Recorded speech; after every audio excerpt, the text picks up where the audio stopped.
Hi,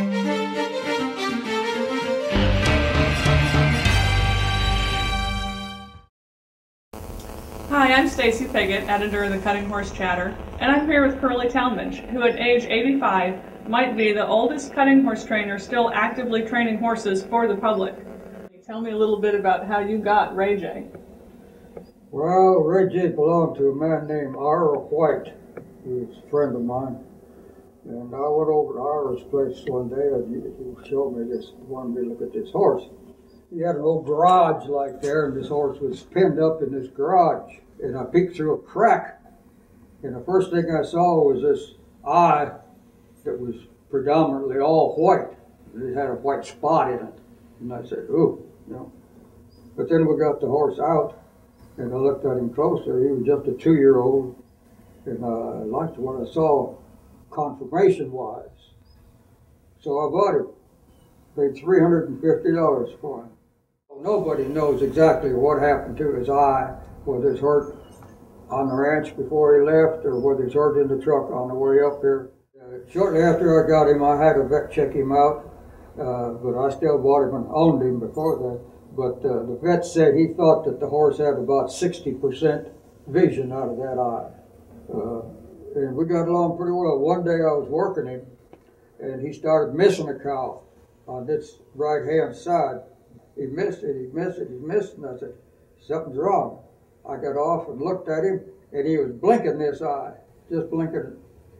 Well, it dawned on me he was dusty. He was getting dust in this bad eye and irritating him.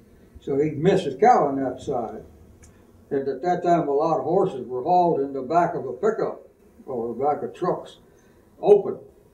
And they had goggles, plastic goggles they put on them to keep the bugs out of their eyes while you're hauling them in these open trucks, see? And I think I paid $3, if I'm not mistaken, maybe $5, something like that, for a pair of these trader goggles. And I took the plastic out over the good eye, left the plastic in over the bad eye, went back to work on him. He was right back to working his cow like he's supposed to. All I had to do was keep the dust out of his eye.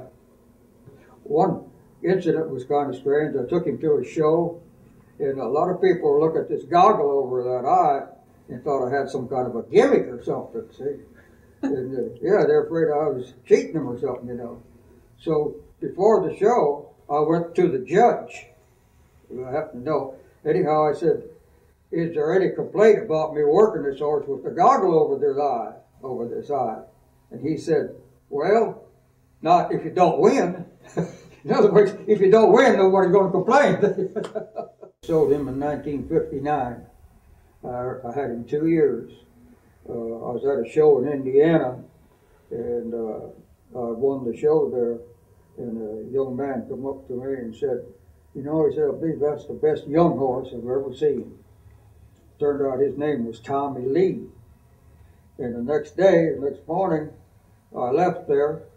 I had a nice Palomino mare that was bred to a good Pocawinto stud, had her in my trailer, and had a $5,000 check in my pocket. I thought I did pretty good. But in 1959, $5,000 were paid with doctor bills for my baby and bought furniture for my house and everything else. So Rey Jay was good to me. He was good to me. He helped us get started.